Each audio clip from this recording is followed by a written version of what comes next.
ദിനാസ് creative സ്പേസിലേക്ക് സ്വാഗതം.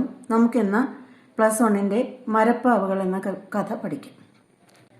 ഇതെഴുതിയത് കാരൂർ നീലകണ്ഠപിള്ളയാണ്.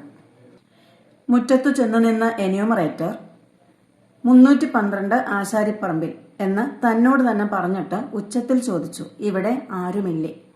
അതായത് എന്യൂമറേറ്ററുടെ കയ്യിൽ സെൻസസ് എടുക്കാനുള്ള ബുക്കുണ്ട്. അപ്പോൾ അതിൽ നോക്കിയപ്പോൾ അഡ്രസ്സ് പറഞ്ഞിട്ടുള്ളത് 312 ആശാരിപ്പറമ്പിൽ. ഇത് ആ വീട് തന്നെയാണെന്ന് ഉറപ്പിച്ചിട്ടാണ് എന്യൂമറേറ്റർ സ്വയം പറയുന്നത് 312 ആശാരിപ്പറമ്പിൽ എന്ന്. ഓല കുത്തിമറിച്ചുണ്ടാക്കിയ മുറിയിൽ നിന്ന് ഒരു സ്ത്രീ തിണ്ണയിലേക്ക് ഇറങ്ങി വന്നു. അപ്പോൾ ആ വീടിന്റെ ഒരു പ്രത്യേകത പറഞ്ഞേക്കുന്നത്, പണ്ട് തീരെ ദരിദ്രരായവര് ജീവിക്കുന്നത് ഇങ്ങനെ തെങ്ങിന്റെ ഓല എടുത്ത് അത് മെടഞ്ഞ് കുത്തിമറിച്ചിട്ട് മുറി പോലെ ആക്കി അങ്ങനെയുള്ള വീടുകളിലായിരിക്കും. അപ്പൊ അങ്ങനെയുള്ള ഓല കുത്തിമറിച്ചുണ്ടാക്കിയ വീട്ടിൽ നിന്ന് ഒരു സ്ത്രീ തിണ്ണയിലേക്ക് ഇറങ്ങി വന്നു. ഉമ്മിണി എന്നാണോ പേര്? കയ്യിലിരിക്കുന്ന കടലാസിൽ നോക്കിക്കൊണ്ട് ആഗതൻ ചോദിച്ചു. അപ്പൊ എന്യൂമറേറ്റർ ചോദിക്കുകയാണ്, ഇറങ്ങി വന്ന സ്ത്രീയോട് ചോദിച്ചു, ഉമ്മിണി എന്നാണോ പേര്? യുവതിയുടെ സ്വതേ വിടർന്ന കണ്ണുകൾ കുറെ കൂടി വികസിച്ചു. കേസോ പോലീസോ വല്ലതുമായിരിക്കും എന്ന് അവൾ പരിഭ്രമിച്ചു. അപ്പോൾ യുവതിയുടെ കണ്ണിന്റെ പ്രത്യേകതയാണ് പറഞ്ഞിട്ടുള്ളത്. വളരെ ഭംഗിയുള്ള കണ്ണാണ്, കുറച്ച് വിടർന്നിരിക്കുന്ന ഭംഗിയുള്ള കണ്ണാണ്. അപ്പൊ അതൊന്നും കൂടെ വികസിപ്പിച്ച് അവൾ പരിഭ്രമിച്ചു. ഒന്നും കൂടെ വികസിപ്പിച്ചു, അതായത് അവളുടെ പരിഭ്രമം കാണിക്കുന്നതാണ്. എന്യൂമറേറ്റർ പറയുവാണ്, ജനസംഖ്യ എടുക്കുക, ഇവിടെ ആരൊക്കെയുണ്ട്? അതായത് ജനസംഖ്യ എടുക്കാനാണ് വന്നിരിക്കുന്നത്, ഇവിടെ ആരൊക്കെയുണ്ട് എന്ന് ചോദിച്ചു. ഇപ്പോൾ ഞാൻ മാത്രമേ ഉള്ളൂ. അമ്മ ഇപ്പോഴങ്ങ് പോയേ ഉള്ളൂ. തോട്ടിന്റെ കരയിൽ തഴ ചെത്താൻ പോയതാണ്. ആങ്ങളെ ചെറുക്കാൻ പണിയാൻ പോയേക്കുക. കണ്ടോ, പഴയ ആളുകളുടെ ഒരു രീതിയാണ്. ഒരു ചോദ്യമേ ചോദിച്ചുള്ളൂ, ഒത്തിരി ആൻസേഴ്സ് വന്നു. അപ്പൊ അതിൽ തന്നെ എല്ലാം ഉണ്ട് അല്ലേ. ഇപ്പൊ ഞാൻ മാത്രമേ ഉള്ളൂ. അപ്പൊ ആരൊക്കെയുണ്ട് അവിടെ? അമ്മയുണ്ട്, ആങ്ങളെയുണ്ട്. അപ്പൊ അമ്മ എവിടേക്ക് പോയി എന്നാ പറഞ്ഞത്? ഇപ്പൊ പുറത്തേക്ക് പോയി തോട്ടിന്റെ കരയിൽ തഴ ചെത്താനാണ് പോയേക്കണത്. നെയ്ത്തോ എന്തെങ്കിലുമൊക്കെ ചെയ്യുന്നുണ്ടാവും ജോലിയായിട്ട്. അപ്പൊ തഴ ചെത്താൻ പോയതാണ്. ആങ്ങളെ ചെറുക്കനാണെങ്കിൽ പണിക്കും പോയി എന്ന് പറഞ്ഞു. അപ്പൊ എന്യൂമറേറ്റർ അടുത്തായിട്ട് ചോദിക്കുകയാണ്, ഉമ്മണിന്ന് പേരുള്ളത്, അതായത് ഉമ്മണിന്ന് പേരുള്ളത് ആരാണെന്നാണ് ചോദിക്കുന്നത്. അപ്പോൾ യുവതി പറഞ്ഞു, അമ്മയുടെ പേരാ. ശരി, ഉമ്മിണിയാണോ പെണ്ണോ? അവളൊന്ന് ചിരിച്ചു, പരിഹാസ ചിരി, എന്നാലും അഴകുള്ള ചിരി. അതായത് അമ്മയുടെ പേരാന്ന് പറയുമ്പോൾ പിന്നെ ആണോ പെണ്ണോ എന്ന് ചോദിക്കേണ്ട കാര്യമുണ്ടോ? അപ്പൊ അതുകൊണ്ടാണ് അവളൊന്ന് ചിരിച്ചത്. നല്ല ഭംഗിയുള്ള ചിരിയാണ് അവളുടെ ചിരി. അപ്പൊ ഇതുകൊണ്ടൊക്കെ അവൾ സുന്ദരിയാണെന്നാണ് പറഞ്ഞു വരുന്നത്. അപ്പൊ അവൾ പറഞ്ഞു, അമ്മയും ഞാനും പെണ്ണുങ്ങളാ, ആങ്ങള ആണ്. എന്യൂമറേറ്റർ ചോദിച്ചു, അച്ഛനില്ലേ? മരിച്ചുപോയി. അപ്പോൾ ഉമ്മിണി വിധവയാണല്ലേ? അപ്പൊ ഒരു ചോദ്യത്തിന്റെ ആവശ്യമൊന്നുമില്ല. പക്ഷെ എന്യൂമറേറ്റർക്ക് എന്ത് ചെയ്യണം? അതെല്ലാം അവിടെ രേഖപ്പെടുത്തണം. അപ്പൊ ചോദിച്ച ആൻസർ കേട്ടിട്ട് വേണം എഴുതാൻ. അപ്പൊ ചോദിച്ചു, ഉമ്മിണി വിധവയാണല്ലേ? യുവതി ഇപ്പോൾ വിധവയാണ്. എന്നിട്ട് അവൾ പറഞ്ഞു, ജനസംഖ്യ എടുക്കുമ്പോൾ കൊട നിവർത്തി പിടിക്കരുതായിരിക്കും. ഈ തീ പോലുള്ള വെയിലത്ത് നിന്ന് ജനസംഖ്യ എടുത്താൽ ആളിന്റെ എണ്ണം കുറഞ്ഞു പോകും. ഈ ബെഞ്ചിലേക്ക് കയറിയിരിക്കാമല്ലോ.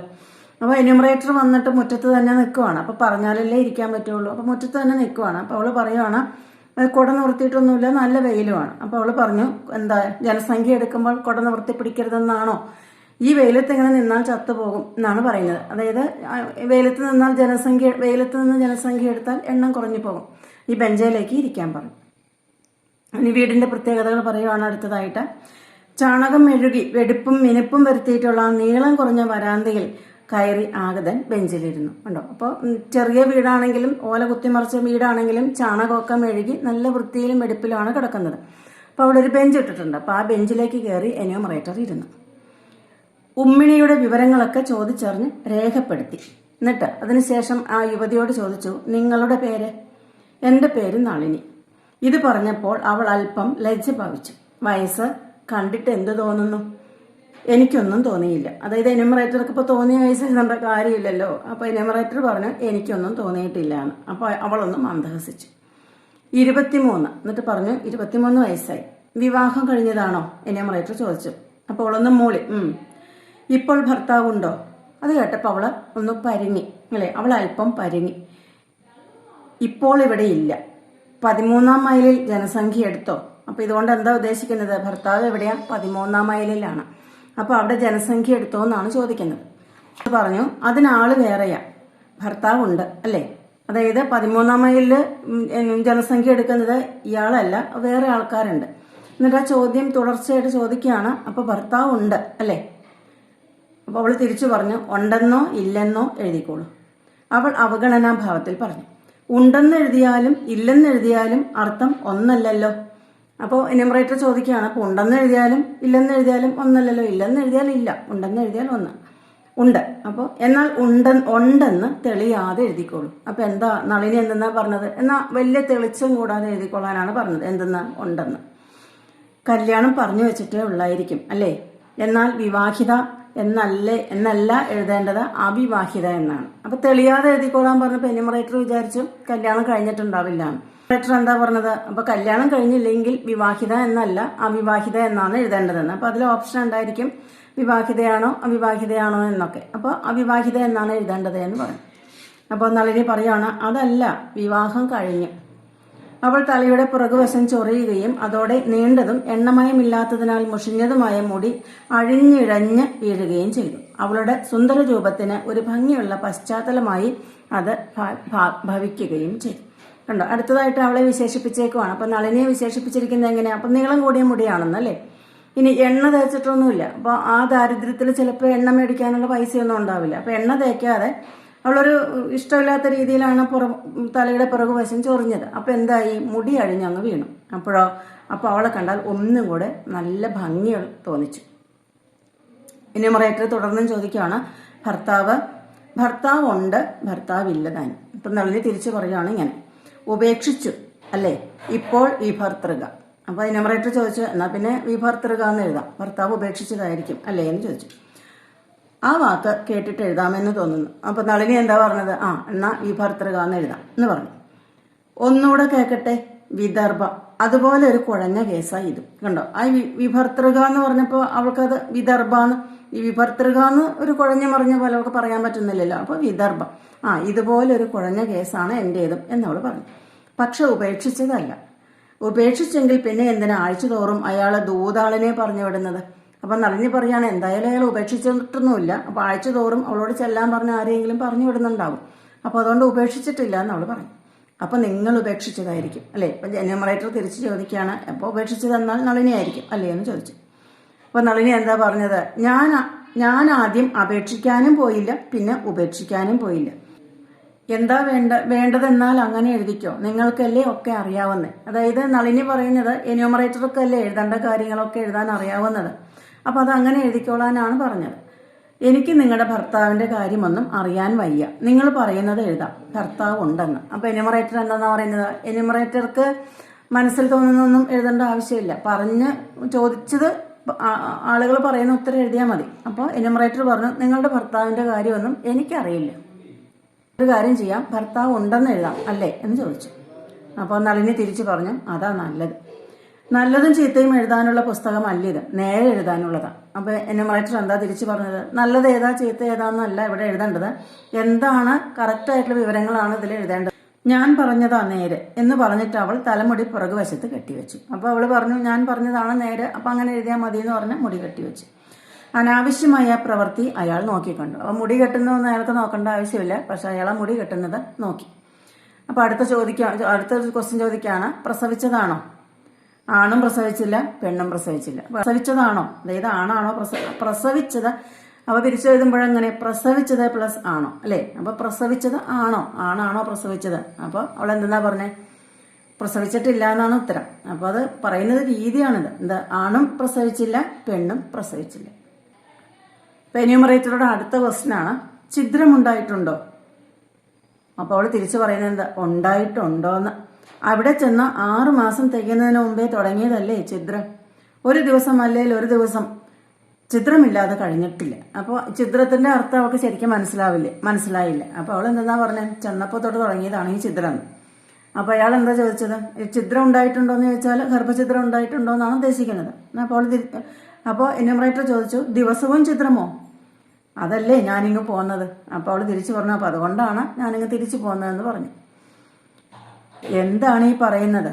ഗർഭഛിദ്രം എന്ന് വെച്ചാൽ അലസുക ഉണ്ടായിട്ടുണ്ടോ എന്ന്. അപ്പൊ അയാൾ ഇങ്ങനെ വ്യക്തമാക്കി പറയാണ്, അലസിയിട്ടുണ്ടോ എന്നാണ് ചോദ്യം. എന്തെല്ലാം പോക്കണക്കേടുകളാ ചോദിക്കുന്നേ. ആങ്ങളച്ചെറുക്കൻ ഇവിടെ ഇല്ലാത്തത് നന്നായി. അപ്പൊ അവള് അത് പറയുക, ഇങ്ങനെയുള്ള അനാവശ്യ ചോദ്യങ്ങളൊന്നും ആങ്ങളച്ചെറുക്കൻ ഇല്ലാത്തത് നന്നായി എന്ന് പറഞ്ഞു. അയാൾ അല്പം ചോദിച്ചു. അപ്പൊ എന്യൂമറേറ്റർ ആവശ്യമില്ലാത്തൊന്നും ചോദിച്ചിട്ടില്ല, അതൊക്കെ അയാൾക്ക് എഴുതേണ്ടതാണ്. അപ്പൊ അയാൾക്ക് അല്പം ദേഷ്യം വന്നു. അപ്പൊ അയാൾ പറഞ്ഞു, ആങ്ങളച്ചെറുക്കൻ ഉണ്ടെങ്കിൽ ഇത് സർക്കാർ കാര്യമാണ്, അതായത് ആങ്ങള ചെറുക്കനുണ്ടെങ്കിൽ ഇപ്പം എന്താ, ഞാൻ ചോദിക്കാനുള്ളതൊക്കെ ചോദിക്കും, ഇത് സർക്കാരിൻ്റെ കാര്യങ്ങളാണെന്ന് പറഞ്ഞു. ആങ്ങള ചെറുക്കൻ പോയിട്ട് വല്യമ്മാവനുണ്ടെങ്കിലും ചോദിക്കേണ്ടത് ചോദിക്കും. അപ്പോൾ എന്യൂമറേറ്റർ പറയുകയാണ് ആരുണ്ടെങ്കിലും ഈ പറയുന്ന ചോദ്യങ്ങളൊക്കെ ചോദിക്കുമെന്ന്. നേരൊക്കെ പറയുകയും വേണം. അപ്പോൾ എന്ത് ചെയ്യണം, ചോദിക്കുന്നതിനെല്ലാം കറക്റ്റായിട്ട് ശരിയായിട്ടുള്ള ഉത്തരം പറയണമെന്ന് പറഞ്ഞു. പറഞ്ഞില്ലെങ്കിൽ അത് കുറ്റമാണ്. പറയുന്നതൊക്കെ രഹസ്യമായി സൂക്ഷിക്കും. അതായത് ഇനി വേറെ അവിടെ എവിടെയൊന്നും പോയി പറയില്ല, പറയുന്നതൊക്കെ രഹസ്യമായിട്ട് സൂക്ഷിക്കുമെന്ന് പറഞ്ഞു. അപ്പോൾ അവള് വിഷയം മാറ്റിയിട്ട് പറയുകയാണ്, വലിയ ഉഷ്ണം തോന്നുന്നെങ്കിൽ ഇതുകൊണ്ട് വീശിക്കൊള്ളു എന്ന് പറഞ്ഞ നളിനി ഒരു വീശുപാള എടുത്ത് ആ ബെഞ്ചിന്റെ അറ്റത്ത് വെച്ചു കൊടുത്തു. അതായത് വീശുപാള എന്ന് പറഞ്ഞാൽ പണ്ടൊക്കെ ഇങ്ങനെ കവുങ്ങിന്റെ പാളയെടുത്ത് ഇങ്ങനെ വീശാനുള്ള ഒരു സംവിധാനം ഉണ്ടാക്കും, അതാണ് വീശുപാള. അപ്പൊ ഈ വീശുപാള എടുത്ത് ഒരു ബെഞ്ചിന്റെ അറ്റത്തേക്ക് വെച്ചു കൊടുത്തു. ആങ്ങളെ ചെറുക്കൻ കേൾക്കി ഇതൊക്കെ ചോദിച്ചാൽ എനിക്ക് നാണം വരുമെന്നാ പറഞ്ഞത്. അപ്പോൾ അവള് തിരുത്തി പറയുകയാണ്, ഇപ്പൊ ആങ്ങളെ ചെറുക്കൻ ഉണ്ടെങ്കിൽ ഇങ്ങനെയൊക്കെ ചോദിക്കുമ്പോൾ നാണം വരുമെന്നാ പറഞ്ഞത്, അല്ലാതെ ഒന്നും അല്ല എന്ന് പറഞ്ഞു. അപ്പൊ എന്യൂമറേറ്റർ പിന്നെ ആദ്യത്തെ ചോദ്യങ്ങൾ കണ്ടിന്യൂ ചെയ്യാണ്. എന്നിട്ട് പറയൂ, ബാക്കിയുള്ളത് പറയുന്നതാണ്. അതായത് ചിത്രം വന്നിട്ടുണ്ടോ എന്ന് പറയുമെന്നാണ് പറയുന്നത്. അപ്പോൾ അവൾ ആൻസർ പറയുവാണ്, ഇല്ല. എന്തോന്നില്ല, പറയുകയല്ലെന്നോ? അത് എന്തോന്നാണ് ഇല്ല എന്ന് പറഞ്ഞത്? ഇനി പറയില്ല എന്നാണോ, അതോ ചിത്രം വന്നിട്ടില്ല എന്നാണോ? എന്തോന്നാണ്? അല്ലല്ല, മുമ്പേ ചോദിച്ചില്ലേ ചിത്രം, അതില്ല. നിങ്ങൾക്ക് മാസം എന്ത് വരവുണ്ട്? ആങ്ങളയ്ക്ക് 3 രൂപ തച്ച. ആങ്ങളയുടെ തച്ചല്ല, നിങ്ങളുടെ. ഞാൻ പണിക്ക് പോകാറില്ല. അപ്പോൾ വരവൊന്നുമില്ല, ആശ്രയിച്ചു കഴിയുന്നയാൾ. ഞാനോ? ഇതാര് പറഞ്ഞു? ആ വള്ളക്കടവിലെ കാത്ത പറഞ്ഞതായിരിക്കും. അവിടെ കാര്യം എനിക്കും പറയാനുണ്ട്. ഇത്രയും കേട്ടപ്പോൾ അയാൾ രസിച്ചൊന്ന് ചിരിച്ചു. കാത്തയോ? എന്തു പറഞ്ഞെന്ന്? ഞാൻ പറഞ്ഞത് നിങ്ങൾ കേട്ടില്ല. ഒരാൾക്ക് വരവില്ലെങ്കിൽ മറ്റൊരാളുടെ വരവ് കൊണ്ട് വേണം ജീവിക്കാൻ. നിങ്ങൾക്ക് വരവില്ല. ഉണ്ണാനും ഉടുക്കാനും മറ്റും കാശ് ചെലവുണ്ട്. അത് തരുന്നയാളിനെ, അമ്മയെയോ ആങ്ങളയെയോ ആശ്രയിച്ചാണ് നിങ്ങൾ ജീവിക്കുന്നത്. നേരല്ലേ? ഇങ്ങനെയാണ് എന്യൂമറേറ്റർ ചോദിക്കുന്നത്. കച്ചേരിയിലെ ചോദ്യം പോലെയാണല്ലോ ഇത്. നളിനി പറയുവാണ്, അത് കച്ചേരി പോയിട്ട് ചോദിക്കുന്ന പോലെ ഉണ്ടല്ലോ. കച്ചേരിയിൽ നിങ്ങളോട് ചോദിച്ചിട്ടുണ്ടോ? അപ്പോൾ എന്യൂമറേറ്റർ ചോദിച്ചപ്പോൾ കച്ചേരിയിൽ പോയിട്ടുണ്ടോ? അതിനും ആ ദ്രോഹി ഇടവരുത്തി. ഇവിടെ ദ്രോഹി എന്ന് പറയുന്നത് നളിനിയുടെ ഭർത്താവിനെയാണ്. ഭർത്താവ് അല്ലേ? അവനാ ഭർത്താവ്. ഭർത്താവില്ലെന്നങ്ങ് എഴുതിയേക്കൂ. അതിന് ഞാൻ വേണേൽ വല്ലതും തരാൻ പൊന്നെ. അപ്പൊ അത്ര പറഞ്ഞപ്പോഴേക്കും അവൾക്ക് ദേഷ്യം വന്നു. അപ്പൊ ഇതിനെയൊക്കെയാണോ ഭർത്താവ് എന്ന് പറയുന്നത്? എന്നാലൊരു കാര്യം ചെയ്യാം, ഞാൻ എന്തെങ്കിലും തരാം, ഭർത്താവ് ഇല്ല എന്നങ്ങ് എഴുതിക്കോ എന്ന് പറഞ്ഞു. അതിരിക്കട്ടെ, നിങ്ങൾക്ക് വരവൊന്നുമില്ലല്ലോ. അതായത് എന്യൂമറേറ്റർക്ക് കറക്റ്റ് ആൻസർ എഴുതണം. അപ്പൊ വീണ്ടും ചോദിക്കുകയാണ്, വരവൊന്നുമില്ലല്ലോ. വരവുണ്ട്. ഞാൻ ആരെയും ആശ്രയിക്കുന്നില്ല. മാസം 10-15 രൂപയെങ്കിലും വരവുണ്ട്. ശരി, എന്താ തൊഴിൽ? എന്തെല്ലാം അറിയണം ഈ സർക്കാരിന്? തൊഴിലൊന്നല്ല, പലതാ. അപ്പോൾ അവൾക്ക് ദേഷ്യം വന്നു. അപ്പൊ പറഞ്ഞു, പല തൊഴിലുണ്ടെന്ന് പറഞ്ഞു. അതൊക്കെ പറഞ്ഞോളൂ. എഴുതാൻ കടലാസിൽ സ്ഥലമുണ്ട്. അപ്പൊ എന്യൂമറേറ്റർ എന്താ പറഞ്ഞത്? എത്ര തൊഴിലുണ്ടെങ്കിലും പറഞ്ഞു, ഒരു കുഴപ്പമില്ല, അതൊക്കെ എഴുതാനുള്ള സ്ഥലം കടലാസിലുണ്ട് എന്ന് പറഞ്ഞു. ഞാനാ ഈ വീട്ടിൽ കഞ്ഞി വെക്കുന്നത്, ഈ തിണ്ണ മെഴുകിയത് ഞാനാ. അപ്പൊ പറഞ്ഞു, ഈ വീട്ടിലെ പണിയെല്ലാം ചെയ്യുന്നത് ഞാനാ. അപ്പൊ ഞാനാ ഈ വീട്ടിൽ കഞ്ഞി വെക്കുന്നത്, ഈ തിണ്ണ മെഴുകിയത് ഞാനാ. മെഴുകിയത് നന്നായിട്ടുണ്ട്, കണ്ണാടി പോലെ മിന്നുന്നുണ്ടല്ലോ. അപ്പൊ കഞ്ഞി വെക്കുന്നത് ഞാനാ, ഈ മെഴുകിയതൊക്കെ ഞാനാണെന്ന് നളിനി പറഞ്ഞപ്പോ എന്യൂമറേറ്റർ പറഞ്ഞു, ആ മെഴുകിയതൊക്കെ നന്നായിട്ടുണ്ട്, തിണ്ണ കണ്ണാടി പോലെ മിന്നുന്നുണ്ട് എന്ന് പറഞ്ഞു. എന്റെ കവിള് കണ്ണാടി പോലെ മിന്നുന്നെന്ന് എന്റെ പണിക്ക്, എന്റെ ആരുമല്ല, അയാൾ പറയുമായിരുന്നു.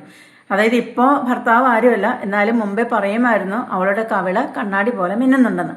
അപ്പോൾ ഈ തിണ്ണ എന്റെ കവിള് പോലെ ഇരിക്കും. അവൾ ഫലിതം പറഞ്ഞ പട്ടിൽ ചിരിച്ചു. അല്ലെ? അപ്പൊ തിണ്ണ കണ്ണാടി പോലെ മിന്നുന്നുണ്ടെന്ന് പറഞ്ഞപ്പോ ഇപ്പോ അവളുടെ കവിള് ഏതുപോലെ ഇരിക്കും എന്നാണ് പറഞ്ഞത്? ഈ തിണ്ണ പോലെ ഇരിക്കുമെന്ന് പറഞ്ഞു.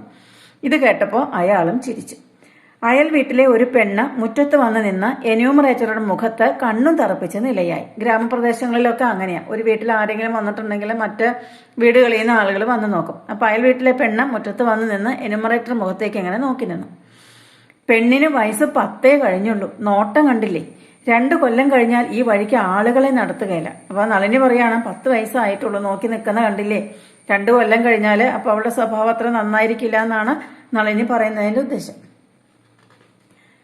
പെണ്ണിന് കോപം വന്നു. ഞാനൊന്ന് നോക്കിയെന്ന് വെച്ചാൽ പണിക്കത്തേക്ക് വല്ല നഷ്ടവും വന്നോ? ഞാനെന്റെ അപ്പ പോകുകയാണേ. ഇത്രയും പറഞ്ഞ് ആ പെണ്ണ് അവിടുന്ന് പോയി. എന്ന് പറഞ്ഞിട്ട് അവൾ വന്ന വഴി തിരിച്ചുപോയി. പോകുന്ന പോക്കിൽ അവൾ എന്തോ പിറുപിറുത്തുകൊണ്ടിരുന്നു. നളിനി പറഞ്ഞു, അവൾക്ക് ശുണ്ഠി വരണം. ആരുടെയെങ്കിലും തലവെട്ടം കണ്ടാൽ മതി, എവിടുന്നെന്ന് അറിയാൻ മേല, പെണ്ണു മുറ്റത്തുണ്ട്. എന്യൂമറേറ്റർക്ക് അവിടെ ഇരിക്കാൻ പേടിയായി തുടങ്ങി. എന്നിട്ട് തൊഴിൽ പറഞ്ഞില്ല. അതായത് വേഗം എഴുതിയൊക്കെ കഴിഞ്ഞിട്ട് എന്യൂമറേറ്റർക്ക് പോകണം. അപ്പൊ എന്യൂമറേറ്റർ പിന്നെയും ചോദിക്കുകയാണ്, തൊഴിൽ പറഞ്ഞില്ല. പറഞ്ഞില്ലേ, ഒരു വീട്ടിൽ എന്തെല്ലാം ജോലിയുണ്ടോ അതൊക്കെ ഞാൻ ചെയ്യുന്നുണ്ട്. അപ്പൊ അവള് പറഞ്ഞു, ഞാൻ പറഞ്ഞല്ലോ ഒരു വീട്ടിലെ ജോലിയൊക്കെ ഞാൻ ചെയ്യുന്നുണ്ടെന്ന് പറഞ്ഞല്ലോ എന്ന് പറഞ്ഞു. ആദായം കിട്ടുന്ന തൊഴിലാണ് അറിയേണ്ടത്. അപ്പൊ എന്യൂമറേറ്റർ പറഞ്ഞു, വെറുതെ വീട്ടുജോലി പറഞ്ഞിട്ട് കാര്യമില്ല, എന്തെങ്കിലും വരുമാനമുള്ള തൊഴിലുണ്ടോ എന്നാണ് ചോദ്യം. ആദായം കിട്ടുന്ന തൊഴിലില്ലെങ്കിൽ നിങ്ങൾ വല്ലതും തരുമോ? അപ്പൊ നളിനി തിരിച്ചു ചോദിക്കുകയാണ്, ഇനിയിപ്പോ വരുമാനം ഇല്ലെങ്കിൽ നിങ്ങൾ തരുമോ എന്ന് ചോദിച്ചു. തരുമോ എന്ന് ചോദിച്ചാൽ അയാൾക്ക് മുഴുവനാക്കാൻ മടി തോന്നി. ചോദിച്ചാൽ തരുമായിരിക്കും അല്ലേ?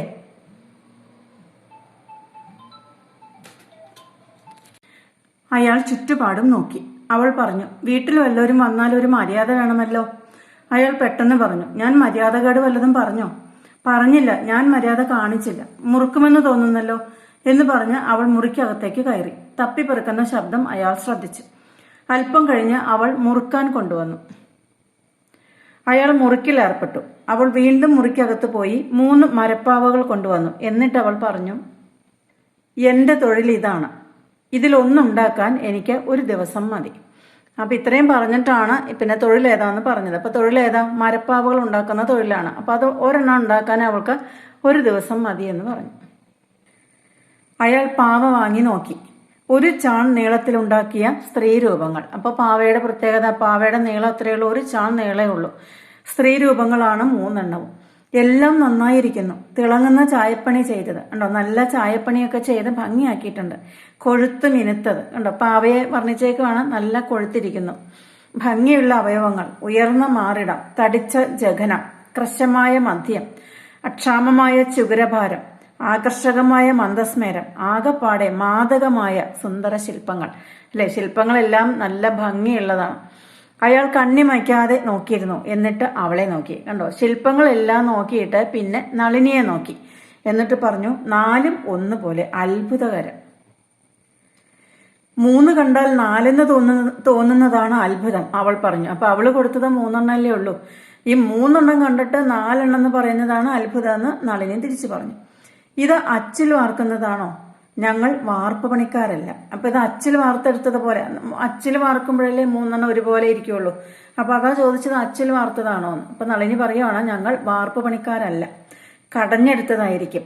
പാലാഴി കടഞ്ഞപ്പോൾ കിട്ടിയ ലക്ഷ്മിയെ പോലെ ഇരിക്കുന്നു എന്ന്. അപ്പൊ എന്യൂമറേറ്റർ പറഞ്ഞു, എന്നാ പിന്നെ കടഞ്ഞെടുത്തതായിരിക്കും, പാലാഴി കടഞ്ഞപ്പോൾ കിട്ടിയ ലക്ഷ്മിയെ പോലെ ഇരിക്കുന്നതെന്ന് പറഞ്ഞു.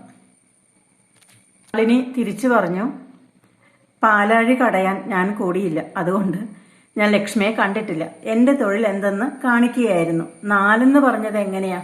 അതായത് പാലാഴി കടയാനൊന്നും ഞാൻ പോയിട്ടില്ല, അപ്പൊ ലക്ഷ്മിനെ കണ്ടിട്ടുമില്ല. ഞാൻ എന്റെ തൊഴിലാണ് കാണിച്ചത്. ഇവിടെ 4 എന്ന് പറഞ്ഞല്ലോ, അതെങ്ങനെയാണെന്ന് ചോദിച്ചു. ഈ ജീവനില്ലാത്ത 3ഉം ഇതുണ്ടാക്കുന്ന ജീവനുള്ള 1ഉം, അങ്ങനെ 4 ഒരുപോലെ ഇരിക്കുന്നതാണ് അത്ഭുതം. അപ്പോൾ എന്യൂമറേറ്റർ പറയുന്നത്, ഈ 3 മരപ്പാവകളെ ഉണ്ടാക്കിയ ജീവനുള്ള നളിനിയും നല്ല ഭംഗിയാണെന്നാണ് പറഞ്ഞത്.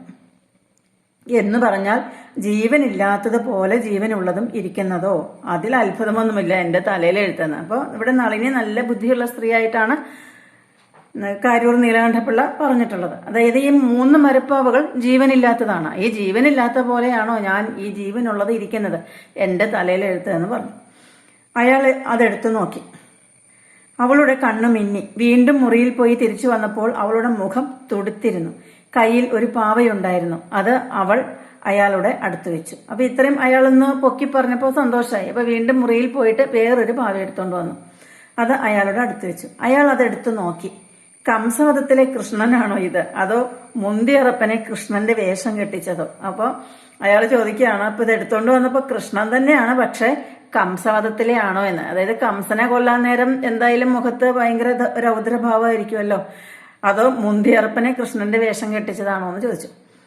അപ്പൊ ഇത് കുറെ വലുതായിരുന്നെങ്കിൽ വെള്ളരി വേലിക്കകത്ത് കൊണ്ട് വെക്കാമായിരുന്നു. അപ്പൊ പറഞ്ഞു, ഇതിനിപ്പോ വലുതാണെങ്കിൽ ഇപ്പോ വെള്ളരിയൊക്കെ നടുമ്പോ അതിന് ഇങ്ങനെ കണ്ണ് കിട്ടാതെ വെക്കാമായിരുന്നു എന്ന് പറഞ്ഞു. ദൃഷ്ടിദോഷം പറ്റാതിരിക്കാൻ, അല്ലെങ്കിൽ തീരെ ചെറുതായിരുന്നെങ്കിൽ, ഇനിയിപ്പോ തീരെ ചെറുതായിരുന്നെങ്കിൽ എന്ത് ചെയ്യാമായിരുന്നു? അവൾ ഇടയ്ക്ക് കയറി ചോദിച്ചു. അതിങ്ങനെയായി പോയി. 19 ഉണ്ടാക്കിയപ്പോൾ ഈ നിലയിലായി. അപ്പൊ എന്തെന്നാ നളിനി പറഞ്ഞത്? ശരിയായില്ല എന്ന് നളിനിക്കും അറിയാം. അപ്പൊ ഒരു 50 ഉണ്ടാക്കിയപ്പോഴും ഇങ്ങനെയായി പോയി എന്ന് പറഞ്ഞു. കൃഷ്ണന്റെ രൂപമുണ്ടാക്കി കാണുന്നവരൊക്കെ വാങ്ങിച്ചു പോന്നു. 3ഉം 4ഉം തവണ 3 4 അണ വില കിട്ടുമായിരുന്നു. അതായത് 19 എണ്ണൊക്കെ ഉണ്ടാക്കിയപ്പോൾ ഇതിങ്ങനെയായി പോയി. കൃഷ്ണന്റെ രൂപം ഉണ്ടാക്കിയതാ. അത് എല്ലാവരും തന്നെ വാങ്ങിക്കുമായിരുന്നു. 3 4 ഒക്കെ അണ കിട്ടുമായിരുന്നു എന്ന് പറഞ്ഞു. ക്രമേണ വേഷം കൃഷ്ണന്റെയും രൂപം വേറൊരു കൃഷ്ണന്റെയുമായി. അപ്പൊ നളിനി പറയാണ്, ഇങ്ങനെ ഉണ്ടാക്കി അവസാനം വന്നപ്പോൾ വേഷം മാത്രമാണ് കൃഷ്ണന്റെ വന്നുള്ളൂ, രൂപം വേറൊരു കൃഷ്ണന്റെ ആയിന്ന്. അപ്പൊ അത് വേറെ കൃഷ്ണൻ ആരാണെന്നാണ് പറയുന്നത്. വേറൊരു കൃഷ്ണൻ എന്ന് വെച്ചാൽ ഒരു കാലത്ത് ഞാൻ ശ്രീകൃഷ്ണനെ പോലെ കരുതി പോന്നയാൾ. അതായത് അവളുടെ ഭർത്താവിന്റെ കാര്യമാണ് പറയുന്നത്. ഭർത്താവിനോട് ഭയങ്കര ദേഷ്യമായിപ്പോയി. അപ്പൊ ഭർത്താവിനോടുള്ള ദേഷ്യം വെച്ചുകൊണ്ടാണ് ഈ മരപ്പാവ ഉണ്ടാക്കുന്നത്. അപ്പൊ മരപ്പാവയ്ക്കും ആരുടെ രൂപം വന്നു എന്നാണ് പറയുന്നത്? ഈ ഭർത്താവിന്റെ രൂപം വന്നു എന്നാണ് പറയുന്നത്. അയാളുടെ കാര്യം ഓർക്കുമ്പോൾ എനിക്ക് കലി വരും. പാവയുണ്ടാക്കി കഴിയുമ്പോൾ അയാളെ പോലെ ഇരിക്കും. എന്റെ കോപം മുഴുവൻ പാവയുടെ മുഖത്ത്. ഒടുവിൽ ആളുകൾ പാവ മേടിക്കാതെയായി. പിന്നെ ആ പണി നിർത്തി. പുരുഷരൂപം ഉണ്ടാക്കേണ്ടെന്ന് വെച്ചു. ശ്രീ പാർവതിയുടെ രൂപം ഉണ്ടാക്കി നോക്കി. പിന്നെ ആ പണി നിർത്തിയിട്ട് ഇനി പുരുഷ രൂപങ്ങളൊന്നും ഉണ്ടാക്കുന്നില്ല, പാർവതിയുടെ രൂപം ഉണ്ടാക്കാമെന്ന് വിചാരിച്ചു.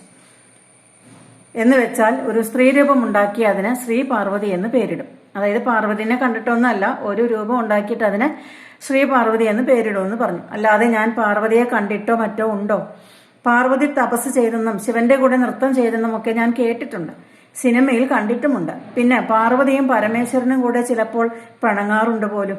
അതൊക്കെ ഓർത്തുകൊണ്ട് പാവയുണ്ടാക്കി തുടങ്ങി. ചിലപ്പോൾ കണ്ണാടിയിൽ നോക്കി പാർവതിയെപ്പോലെ ഞാൻ ഓരോ ഭാവം കാണിച്ച് അതുപോലെ പാവയുണ്ടാക്കും. ഞാൻ പാർവതിയാണെന്ന് ഭാവിച്ചുകൊണ്ടാ പണി. ഒടുക്കമുണ്ടല്ലോ പാർവതിയൊക്കെ ഒരുപോലെ. അപ്പൊ ഇവളെ തന്നെ കണ്ണാടിയിൽ നോക്കി പാർവതിയാണെന്നൊക്കെ ഭാവിച്ച് പാവയുണ്ടാക്കാൻ തുടങ്ങി. അവസാനം വന്നപ്പോൾ എല്ലാ പാവയും ഒരുപോലെയായി എന്നാണ് പറഞ്ഞത്. അവൾ തുടരുന്നതിന് മുമ്പ് അയാൾ പറഞ്ഞു, നിങ്ങളും പാർവതിയും സമം. അതായത് നിങ്ങളും പാർവതിയും ഒരുപോലെ ഇരിക്കുന്നുവെന്ന്. ഞാനും പാർവതിയും എങ്ങനെയാ സമം? എന്റെ രൂപമായി പോകുന്ന പാർവതിക്ക് എനിക്ക് നാണമായി തുടങ്ങി. എന്റെ രൂപമുണ്ടാക്കി വിറ്റാൽ മേടിക്കാൻ. കണ്ടോ, അവസാനം ഉണ്ടാക്കി വന്നപ്പോൾ ഈ നളിനിയുടെ രൂപമായി പാർവതിക്ക്. അപ്പൊ സ്വന്തം രൂപം ഉണ്ടാക്കി വിൽക്കാന്ന് വെച്ചാൽ മോശമല്ലേ? അപ്പോൾ അയാൾ ധൃതിയിൽ പറഞ്ഞു, ധാരാളം ആളുണ്ടാകും. കണ്ടോ, അപ്പൊ ഇതുപോലെ നളിനിയുടെ രൂപം ഉണ്ടാക്കി വിറ്റാൽ ധാരാളം ആളുണ്ടാകും എന്ന് പറഞ്ഞു. ഉണ്ടാകുമെന്ന് ഞാൻ കണ്ടതല്ലേ, മേടിക്കുന്നവരും എന്നെ ആക്ഷേപിക്കും. അതെനിക്ക് മനസ്സിലായതാണല്ലോ. അതായത് മേടിക്കുന്നവർ പോലും അവളെ ആക്ഷേപിക്കുന്നു. എങ്ങനെ ആക്ഷേപിക്കും? പാവ ഒന്നാന്തരം. പാവ വിൽക്കുന്നത് രൂപം കാണിച്ച് ആണുങ്ങളെ ആകർഷിക്കാനാണെന്ന് ഞാൻ മുമ്പേ പറഞ്ഞില്ലേ കാത്ത? അവൾ എന്റെ മുഖത്ത് നോക്കി പറഞ്ഞു. കണ്ടോ, അപ്പൊ സ്വന്തം രൂപം ഉണ്ടാക്കി വിറ്റിട്ട ആണുങ്ങളെ ആകർഷിക്കാനാണെന്ന് അത് മുഖത്ത് നോക്കി പറഞ്ഞതാണ് ആ കാത്ത. ഞാൻ ഒരാട്ട് കൊടുത്തിട്ട് അവളുടെ കണ്ണ് പൊട്ടി എന്നാ തോന്നുന്നത്. അപ്പോൾ കണ്ണ് പൊട്ടുന്ന പോലെ ആട്ടും. വളരെ മോശമായിട്ട് അവളോട് വഴക്ക് പറഞ്ഞു. പിന്നെ എനിക്ക് തോന്നി, ഞാൻ കേൾക്കാതെ പറഞ്ഞാൽ ഞാൻ എങ്ങനെ ആട്ടുമെന്ന്. അല്ലെ, പാവ മേടിക്കുമ്പോൾ പലരും ഇപ്പോൾ ഇവള് കേൾക്കാതെ പറയുമായിരിക്കും. അപ്പോഴെങ്ങനെ ആട്ടും? അപ്പൊ അതുകൊണ്ട് ഇത് ശരിയായില്ല എന്ന് നളിനിക്ക് തോന്നി. മറ്റൊരുത്തി ഇങ്ങനെ ചെയ്താൽ ഞാനും അവളെ ആക്ഷേപിക്കും. ഇപ്പൊ വേറൊരാളാണ് സ്വന്തം രൂപം ഉണ്ടാക്കി വെക്കുന്നതെങ്കിൽ നളിനിയും ആക്ഷേപിക്കും. അത് നേരായിരിക്കും. എന്നാലും അവരവരുടെ രൂപം ഇത്ര ശരിയായിട്ട് ഉണ്ടാക്കത്തക്ക സാമർഥ്യം അത്ഭുതകരമാണ്. അപ്പൊ എന്യൂമറേറ്റർ പറയാണ്, കാര്യങ്ങളൊക്കെ ശരി തന്നെയാണ്, പക്ഷെ സ്വന്തം രൂപം ഇത്ര ഭംഗിയിൽ ഉണ്ടാക്കുന്നത് അത് കഴിവുള്ളവർക്കേ പറ്റുകയുള്ളൂ എന്ന് പറഞ്ഞു. അവൾ പറഞ്ഞു, നിങ്ങൾ വെറും മുഖസ്തുതി പറയുകയാണ്. ഒരെണ്ണം ഉണ്ടാക്കിയാൽ പിന്നെ അത് നോക്കി എത്ര വേണമെങ്കിലും ഉണ്ടാക്കരുതോ?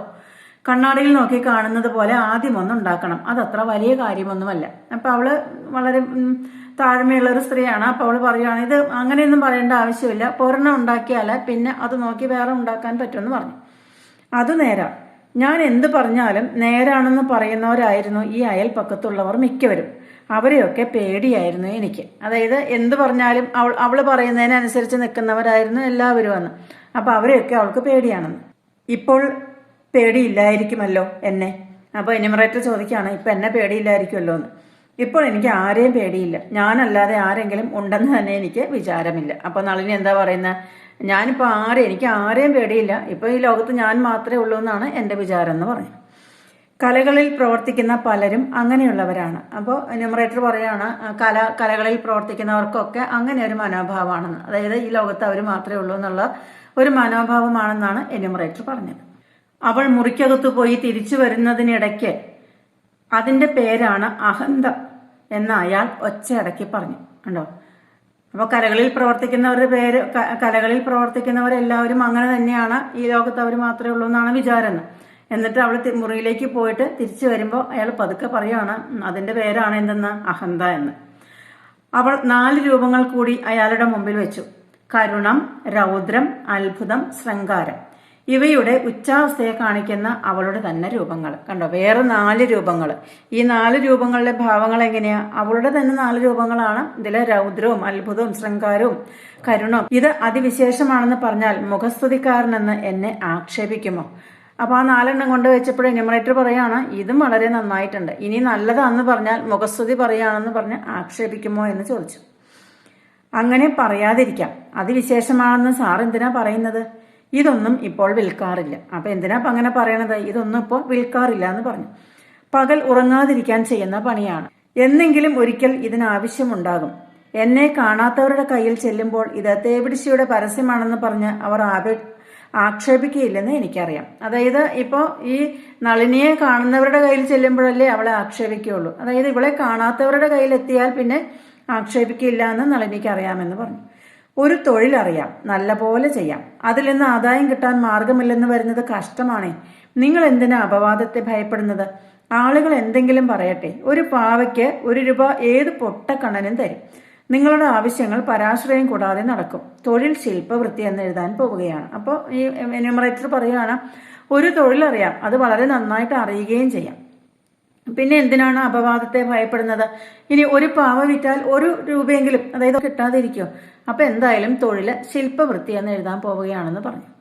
അയാൾ എഴുതി. പിന്നെയും എന്തൊക്കെയോ കുറിച്ചു. അവളുടെ ആങ്ങളയുടെ വിവരങ്ങൾ ചോദിച്ചെഴുതി. അതിനിടയിൽ അവൾ ഒരു പാവയൊഴിച്ച് എല്ലാം മുറിക്കകത്ത് കൊണ്ടുചെന്ന് വെച്ചു. ഒന്ന് അവൾ കയ്യിൽ വെച്ചിരുന്നു. അയാൾ ഒന്നുകൂടി മുറുക്കി. ഒന്നും വിൽക്കുകയില്ലെന്നാണോ പറഞ്ഞത്? ഞാനിത് തിന്നാറില്ല, അടുപ്പിലിടാറുമില്ല. അപ്പോൾ കണ്ടോ, അതൊരു പ്രയോഗമാണ്. അത് ഇതിപ്പോ തിന്നാറില്ല, അടുപ്പിലിടാറുമില്ല, അതായത് ഈ പാവ വിറ്റിട്ട് ജീവിക്കാറില്ല, അതേ ഉദ്ദേശിക്കുന്നുള്ളൂ. ഇനി വളരെ ഉണ്ടോ കൈവശം?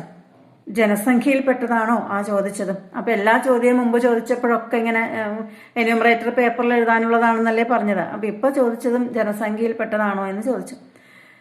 എന്നാൽ ചെല്ലട്ടെ, ഭർത്താവ് പിണങ്ങി എന്ന് പറഞ്ഞിട്ട് ഭർത്താവ് പിണങ്ങിയതോ അയാൾ വേറെ എന്തോ പറയാൻ വേണ്ടി തുടങ്ങുകയാണ്. അപ്പൊ അവൾ ഇടയ്ക്ക് കയറി പറഞ്ഞു, അക്കാര്യം പറഞ്ഞു കഴിഞ്ഞില്ലേ? വഴിക്കാരോടൊക്കെ ഭർത്താവിന്റെ കാര്യം ഇതിലധികം പറയാനൊക്കുമോ? കണ്ടോ, ഇത് തന്നെ പറഞ്ഞത് അധികമായിപ്പോയി. ഇപ്പൊ പെട്ടെന്ന് വന്ന ഒരാളോട് ഭർത്താവിന്റെ കാര്യം ഇത്ര തന്നെ പറയേണ്ട ആവശ്യമില്ലായിരുന്നു. ഇനിയിപ്പോൾ ഇതിലധികം ഒന്നും പറയാനില്ലല്ലോ. അയാൾ ഒരു മൃഗമ്മ, കള്ളു കുടിക്കും, പിന്നെ പേപ്പട്ടിയെ പോലെയാ. വഴിയിൽ കാണുന്നവരുടെ നേരെ മെക്കെട്ട് കയറും, എന്നിട്ട് അടി കൊള്ളും കള്ളിറങ്ങുന്നത് വരെ. എന്ന് വെച്ചാൽ നേരം വെളുക്കുന്നത് വരെ കിടപ്പ് പോലീസ് സ്റ്റേഷനിൽ. ഒരു ദിവസം 2-3 നാഴിക ഇരുട്ടിയപ്പം ഹെഡങ്ങുന്ന ഒരു പോലീസുകാരനെ പറഞ്ഞയച്ചിരിക്കുന്നു. ഞാൻ ചെന്ന പണിക്കനെ ജാമ്യത്തിലിറക്കിക്കൊണ്ട് പോരാൻ. നേരം വെളുത്തിട്ട് ഇറങ്ങിയാൽ മതിയെന്ന് ഞാൻ. പണിക്കനില്ലാത്തപ്പം വീട്ടിൽ വല്ലവരും കയറി അക്രമം കാണിച്ചാൽ അർജിയും കൊണ്ട് വന്നേക്കരുത് എന്ന് അങ്ങേര്.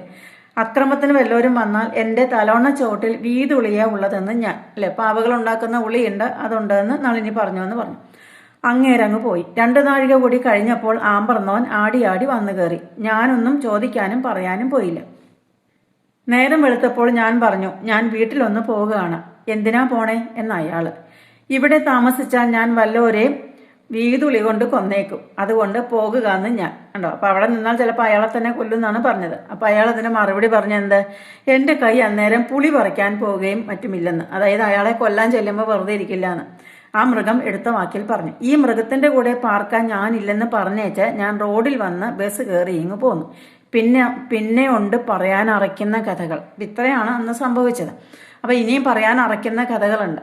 അവൾ നിർത്തിയപ്പോൾ അയാൾ എഴുന്നേറ്റു. അപ്പോൾ എന്തായാലും അയാൾ ജോലിയൊക്കെ കഴിഞ്ഞ് എണീക്കുവാണ്. അപ്പോൾ എന്യൂമറേറ്റർക്ക് എഴുതാനുള്ളതെല്ലാം അയാൾ എഴുതിയെടുത്ത് എണീച്ചു. ഇത് വേണമെങ്കിൽ ഇരിക്കട്ടെ എന്ന് പറഞ്ഞ് അവൾ പ്രതിമ നീട്ടി. അപ്പോൾ ഒരു പ്രതിമ അയാൾക്ക് കൊടുത്തു. അയാൾ സന്തോഷപൂർവ്വം വാങ്ങി നോക്കി. രൗദ്രഭാവത്തിലുള്ള അവളുടെ പ്രതിമ. കൊടുത്ത പ്രതിമ എന്താ? രൗദ്രഭാവത്തിലുള്ളതാണ്. അത് കണ്ട് അയാളുടെ മുഖത്തെ പ്രസാദം മങ്ങി. അപ്പൊ അയാൾക്ക് ഒരു സന്തോഷം തോന്നിയില്ല. എങ്കിലും നന്ദി പറഞ്ഞിട്ട് അയാൾ ഒരു കടലാസ് കഷ്ണം അവിടെ വെച്ചിട്ട് പറഞ്ഞു, ഇത് നോക്കൂ. അത്രയും പറഞ്ഞിട്ട് ഒരു കടലാസ് കഷ്ണം അവിടെ വെച്ചിട്ട് അവളോട് പറഞ്ഞു, ഇതൊന്ന് നോക്കിക്കേ. അവൾ നോക്കി. അവളുടെ രൂപം അയാൾ വരച്ചിരിക്കുന്നു. അവൾ ശ്രദ്ധിച്ചു നോക്കി. കണ്ടോ, ഇത്രയും നേരം കൊണ്ട് അയാൾ എന്യൂമറേറ്റർ നളിനിയുടെ രൂപം വരച്ചു. ഈ പറഞ്ഞിരുന്ന നേരത്ത് ഇത് വരച്ചത് അത്ഭുതം തന്നെ. ആ പ്രതിമ ഇങ്ങ് തന്നേക്കൂ എന്ന് പറഞ്ഞിട്ട് അവൾ അകത്ത് പോയി പാർവതി തപസ് ചെയ്യുന്ന അല്പം വലിയൊരു പ്രതിമ കൊണ്ടുവന്ന് ആ ചിത്രകാരന് സമ്മാനിച്ചു. അപ്പൊ അവളുടെ ചിത്രം കൊടുത്തപ്പോൾ സന്തോഷമായി. അപ്പൊ പാർവതി തപസ് ചെയ്യുന്ന നല്ല ഭംഗിയുള്ള ഒരു ചിത്രം കൊണ്ടുവന്ന് എന്യൂമറേറ്റർക്ക് സമ്മാനിച്ചു. അയാൾ അത് ആനന്ദവും നന്ദിയും സ്ഫുരിക്കുന്ന ഭാവത്തോടെ വാങ്ങി. എന്നാൽ ചെല്ലു എന്ന് പറഞ്ഞ് അവൾ മുറ്റത്തേക്ക് ഇറങ്ങി. അയാൾ അടുത്ത വീട്ടിലേക്ക് നടന്നു. അയാളുടെ ഹൃദയത്തിൽ വീണക്കമ്പി മീട്ടിയാൽ ഉണ്ടാകുന്ന നാദം പ്രതിധ്വനിച്ചുകൊണ്ടിരുന്നു. എഴുതിയത് കാരൂർ നീലകണ്ഠപിള്ള, മരപ്പാവുകൾ.